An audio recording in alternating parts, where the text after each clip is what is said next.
السلام عليكم يا ولاد. النهارده بقى صايمين، عايزه اكل كشري اللي هو بالمكرونه والحمص والبصل والحاجات دي. انا الصراحه بتلخبط بينه وبين الكشري المصري والكشري الاسكندراني، معرفش هو انهي فيهم يعني، هو مين معرفش هو مين. بس انا هعمل الكشري اللي هو بالدقه والشطه والصلصه والمكرونات، تشكيله مكرونات كده وبالحمص. هيعجبكم قوي قوي قوي قوي قوي قوي.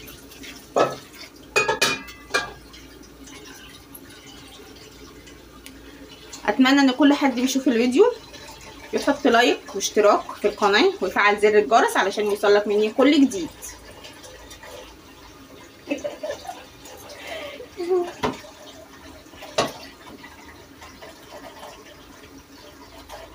بحط ميه سخنه علشان احطها على النار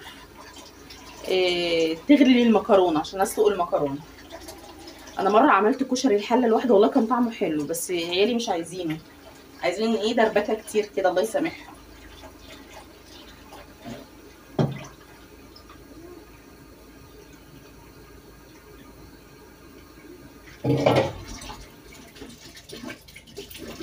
تعالوا معايا على البوتاجاز.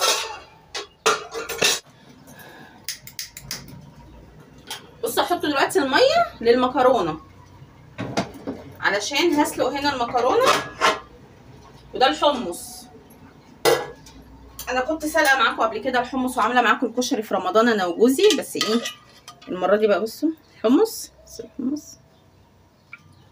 انا عاملاه المره دي بالشوربه بتاعته ديت اللي هي بتبقى الدقه دي. ليه بقى ليه عاملاه كده؟ علشان هاخد منه معلقتين 3 بس كده للكشري، والباقي هنشربه زي الحلبسه كده اللي بتتباع على كورنيش البحر في اسكندريه. تمام، دي بتتباع كده كوبايه كده وفيها الشوربه اللي بتبقى شطه نار حاميه دي. انا هعملها كده ان شاء الله، او عملتها خلاص، انا عملتها كده اصلا يا ولاد، محدش يركز معايا. حطينا المكرونه بقى نحط لها ملح. حطينا المكرونه، انا ما حطيتش مكرونه، انا حطيت الميه. صايمه صايمه صايمه، اي حد صايم ما تاخدلوش على كلام، ما تعلقش عليه. اسيب الميه تغلي واحضر انواع المكرونه اللي هحطها على الكشري. بصوا لقيت عندي النوع ده اللي هي الخواتم، مكرونه اسمها خواتم.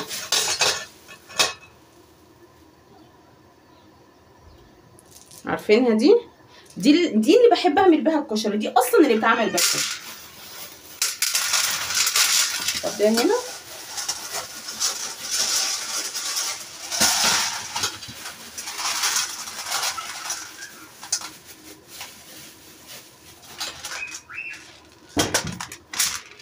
هعمل مكرونه خواتم وهعمل مكرونه سباكيتي. ما كانش عندي مكرونه سباكيتي، والكشري لازم مكرونه سباكيتي، مفيش حاجه اسمها مش لازم، مش عندك مش لازم. كشري ليه اصول، كشري ليه اصول. الكشري انا مش عارفه هو اسكندراني ولا مصري، ده ليه اصول. انا هقسم دي على 3. كشري ليه اصول يا ولاد، مش كل من هب ودب يعمل كشري. انا بعمل كشري،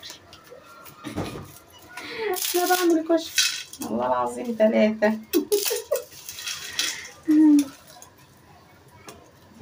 انا احلى واحده تعمل كشري اسكندراني الصراحه، ايوه احلى واحده.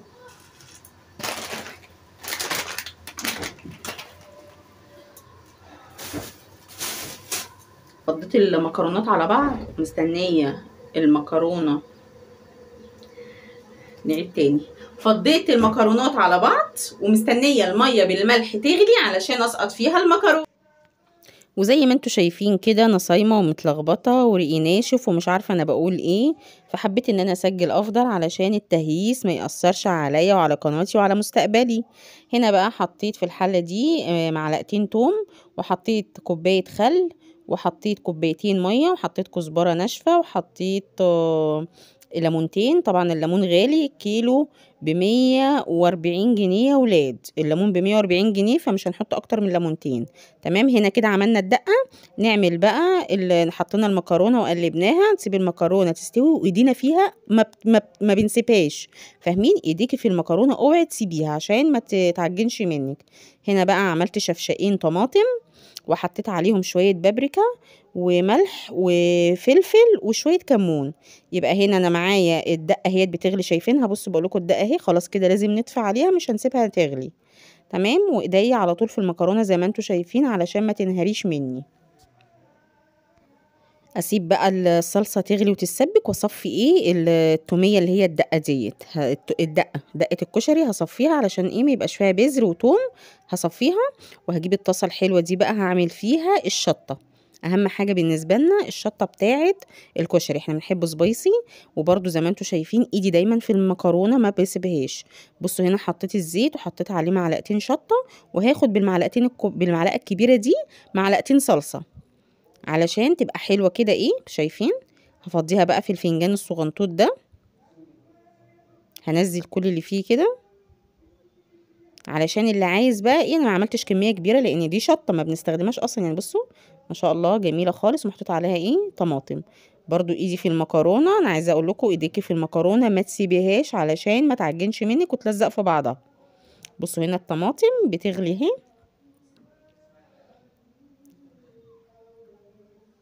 هنا بقى هعمل البصل اللي هو بيقولوا عليه الورد. البصل اللي هو المقرمش ده اللي بيبقى على وش الكشري. هقول لكم بقى السر اللي محدش بيقوله لكم بتاع البصل ازاي بيطلع مقرمش ولونه ذهبي وجميل. حد يعرف بيطلع كده ازاي؟ هنا بقى ولاول مره هقول لكم البصل بيطلع حلو كده ازاي. بمعلقه واحده بس. تخيلوا حد يخمن معلقه واحده بس من النشا. ايوه زي ما قلت لك كده اهو النشا. معلقه واحده من النشا وتقلبيه كويس قوي قوي قوي في البصل. هجيب هنا الزيت. انا كترت الزيت علشان الزيت ده هاخده هعمل منه حاجه دلوقتي برضو بعد البصل. هنزل بقى بالبصل اللي متقلب في النشا في الزيت، وهقلب فيه كده عشان ما يلزقش ببعضه. وكل شويه رايحه جايه ايدي فيه، مش هسيبه يحمر كده مع نفسه. انا هنا كنت بقطع البصلتين التانيين وفي نفس الوقت كل شويه باجي اقلب البصل. بصوا اهو. بصوا بدأت تحمر. مش هسيبه بقى، هفضل ايدي فيه على طول. بصوا انا طبعا ما عنديش ورق بتاع ده اسمه مناديل مطبخ، فما بوقفش يعني مفيش حاجه بتوقفني. حطيت على الورقه دي لحد الجود ما تجيب لي كراسه قديمه كده واخد منها. تمام. انا يا جماعه بمشي حالي بالحاجه اللي عندي، بمشي دنيتي بالمتاح عندي. مش لازم علشان بصور اقول لازم مناديل، لا انا ظروفي وامكانياتي ما تسمحش ان انا اجيب مناديل، فبمشي اموري بنفسي. محدش يعلق يقول لي بتطلعي على ورق كراسات. ايوه بطلع على ورق كراسات عشان هي دي ظروفي وهي دي امكانياتي وانا راضيه، وان شاء الله ربنا يراضيني طالما انا راضيه.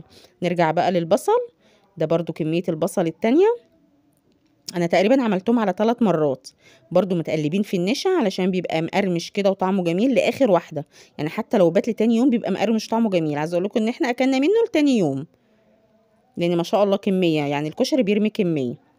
بصوا هفضل اقلب فيه كده لحد ما كله يبقى محمر، عشان ما تبقاش واحده متحمره وواحده بيضه واحده محروقه واحده بيضه. فاهمين؟ لا ايدي فيه على طول. بس هطلع لحد هنا. عايزه اقول لكم ان الموبايل كمان الكاميرا مش مطلعه لون البصل باللون الذهبي بتاعه الجميل. عايزه اقول لكم انه لون الذهب فعلا، هو لون الذهب، لونه ذهبي كده وجميل ومقرمش. عايزه اقول لكم ان الزيت بتاع البصل ده ريحته تحفه. هنزل بقى باخر كميه هنا. شايفين ايدي برضو فيه، مش هسيبه عشان ما يتحرقش مني، لازم اقلب لحد ما يدبل. بصوا هنا انا عملت معاكم الكميه كلها يا جماعه علشان لو حد لسه بيتعلم بنوته عايزه تخش المطبخ وتعمل الكشري، هو مش صعب خالص خالص خالص.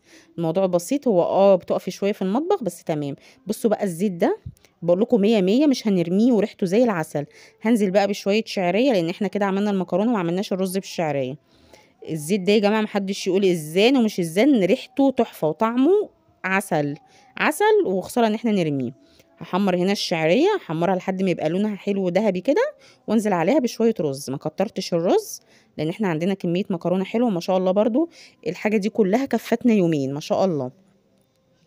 هنزل بقى بمقدار الميه واحط شويه ملح وفلفل كده واغطي عليه واسيبه بقى لحد ما يستوي.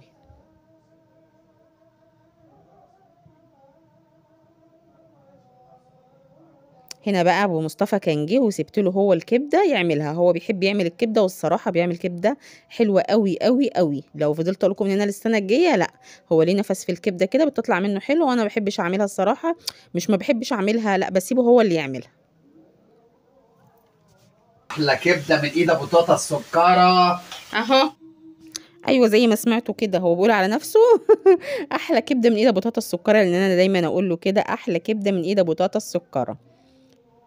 بصوا هنا نزل بالثوم الاول، اداله ايه تقليبه كده صغيره، بعد كده نزل بالكبده، وبعد كده بالفلفل. مش مكترين الفلفل، لان اكتشفت ان كل الفلفل اللي عندي حتى اللي بارد لا ده طلع كله حامي. حط بقى التوابل،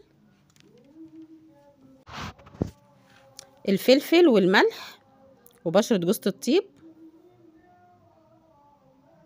بس كده. احنا منحطش اكتر من كده على الكبده. وكنت انا اصلا حاطه على التوم يعني كزبره. تمام. تعالي بقى نشوف الصلصه بتاعتنا. انا كنت ولعت عليها، بصوا بتغلي ازاي، والتقل بتاعها حلو قوي ومظبوط.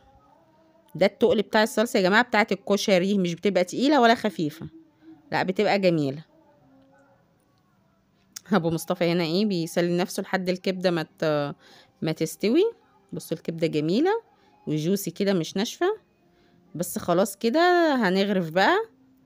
خلصنا الكبده خلاص بنغرف. بصوا دي بقى طريقه تقديم الكشري، مش باي طريقه برضو. مش ما ينفعش تحطي الرز الاول، تحطي المكرونه وبعد كده الرز بالترتيب زي المحلات يا جماعه، وبعد كده الصلصه. ده نظام المحلات، ما ينفعش تحطي حاجه قبل حاجه. وهو بقى اذواق، ما انت ممكن تحطي كله على بعضه عادي مش هتفرق، بس ده بطريقه تقديم الكشري زي المحلات بالظبط. وبعد كده بتحطي الكبده، وبعدين بقى بتحطي الحمص، وبتحطي البصل والصلصه وبتاخدي الصلصه بقى معاكي على الترابيزه. بتاخدي الصلصه وبتاخدي الشطه وبتاخدي الدقه اللي هي بالثوم، بتاخديهم جنبك على الترابيزه، ما بتحطيش كده على الطبق زي برضو المحلات.